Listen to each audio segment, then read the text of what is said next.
বউ হারালে বউ পাওয়া যায়, কিন্তু মা হারালে মা পাওয়া যায় না। এটা খুব প্রচলিত একটা কথা।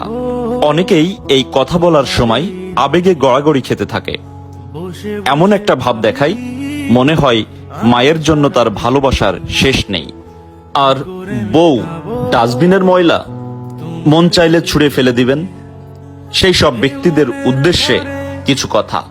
মা আর বউ এই দুইজন দুই মেরুর। একজন হলেন জননী, অন্যজন হলেন সহধর্মিণী। মা জন্মদাত্রী, যার কোনো তুলনা হয় না। আর স্ত্রী পরিপূর্ণতা দানকারী, যাকে ছাড়া আপনি অপরিপূর্ণ। একজনের সাথে অন্যজনের তুলনা করা মূর্খতা ছাড়া আর কিছুই না। আপনার কিছু হলে আপনার মায়ের পর সৃষ্টিকর্তার কাছে কেউ যদি আঁচল পাতে, তাহলে সেটা আপনার